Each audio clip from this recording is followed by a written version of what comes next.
बिस्मिल्लाहिर्रहमानिर्रहीम। अस्सलाम वालेकुम नाज़रीन, आप देख रहे हैं RS news inside YouTube Facebook channel और मैं हूं आपका मेज़बान मोहम्मद शब्बीर राजा। कोई देखे ना देखे, शब्बीर तो देख रहा है। नाज़रीन, आज की वीडियो में हम भारत के अंदरूनी हालात पर बात करेंगे। क्या वाकई भारत टूटने के करीब है? क्या नरेंद्र मोदी को अपने ही मुल्क में खतरा लाक है? क्या चिकन नेक भारत के लिए सांस बंद करने का मकाम बनने वाला है? ये वीडियो सुनने के बाद आपको अंदाजा हो जाएगा कि भारत के लिए खतरा बाहर से नहीं बल्कि अंदर से है। नाज़रीन, अगरचे दुनिया में भारत को एक उभरती हुई ताकत के तौर पर पेश किया जाता है, लेकिन जमीनी हकायक ये है कि आने वाले दिन भारत के लिए तबाहकुन हो सकते हैं। सूरत हाल यहां तक पहुंच चुकी है कि माहिरीन यहां तक पेशगोइयां कर रहे हैं कि हालात ना संभाले गए तो मोदी सरकार के खिलाफ खुद भारत में ही बड़ा धमाका हो सकता है। भारत की सबसे बड़ी कमजोरी इसका जगराफियाई नक्शा और दाखिली इख्तलाफात हैं। जनूबी एशिया में भारत का कोई भी हमसाया इससे खुश नहीं, ना पाकिस्तान, ना नेपाल, ना भूटान, और अब तो बांग्लादेश भी दूर हो रहा है। बांग्लादेश की वजीर आजम शेख हसीना वाजिद मोदी का वाहिद सहारा थी, लेकिन इनके इख्तिदार से रुखसत होते ही भारत की सफारती तन्हाई में शिद्दत आ गई है। अब तो नौबत यहां तक आ गई है कि बांग्लादेश ने चीन को दावत दी है कि वो भारत की शमाल मशरकी 7 रियासतों की नाकाबंदी के लिए बहिरे बंगाल के जरिए रसाई हासिल करे।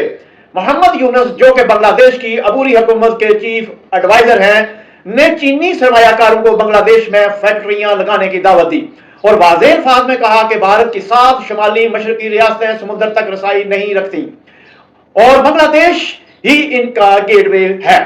यही नहीं, बांग्लादेश, पाकिस्तान और चीन मिलकर एक पुराना एयरबेस भी दोबारा फाल कर रहे हैं, जो इंडिया की सरहद के करीब वाक़ है, जो मुस्तकबिल में भारत के लिए सलामती का सबसे बड़ा चैलेंज बन सकता है। अब बात करते हैं चिकन नेक या सिल्वर कॉरिडोर की। यह सिर्फ 20 किलोमीटर चौड़ा इलाका है जो भारत को इसकी शमाल मशरकी रियासतों से मिलाता है। चीन ने इसी इलाके के गिर्द अपने अस्करी इंफ्रास्ट्रक्चर को इंतहाई तेजी से वसअत देना शुरू कर दिया है, जिसमें हवाई अड्डे, फौजी छावनियां और सड़कों का जाल शामिल है। मोदी सरकार ने अपनी पूरी फौजी तवज्जो यहां मरकूज कर दी है।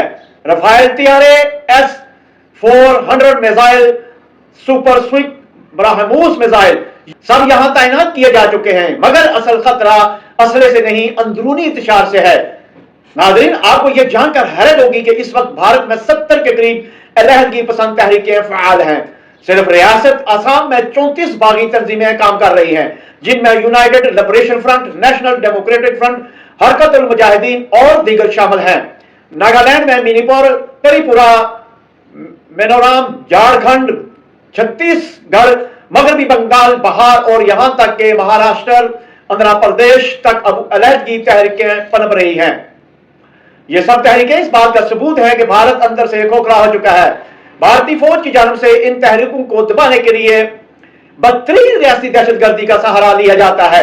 खवातीन की असमत दरी, बेगुनाहों का कत्ल, अमलाक की तबाही, ये सब यूनियन को कायम रखने की कीमत बन चुकी है। चीन और पाकिस्तान अब चीन नेक पर कदम रख चुके हैं और बांग्लादेश की हमायत से वो भारत को सफारती, अस्करी और माशी तौर पर घेर रहे हैं। नाज़रीन, अब वक्त आ गया कि हम भारतीय रियासती दहशतगर्दों को बेनकाब करें। आपसे गुजारिश है कि ये वीडियो अपने दोस्तों, फैमिली और सोशल मीडिया पर शेयर करें, ताकि ज्यादा से ज्यादा लोग जान सकें भारत के अंदर क्या खिचड़ी पक रही है। क्या आप समझते हैं कि भारत वाकई टूटने के करीब है? कमेंट में अपनी राय जरूर दीजिएगा। दुआ है कि अल्लाह ताला पाकिस्तान, बांग्लादेश, चीन, नेपाल और दीगर मजलूम अक़वाम की हिफाजत फरमाए और भारत की जालिमाना पॉलिसियों का खात्मा जल्द हो। मैं हूं शब्बीर राजा, आप देख रहे थे RS news inside YouTube Facebook channel. किसी ने देखा, नहीं देखा, और शब्बीर ने तो देखा। अगली वीडियो तक इजाजत दीजिए। अल्लाह हाफिज।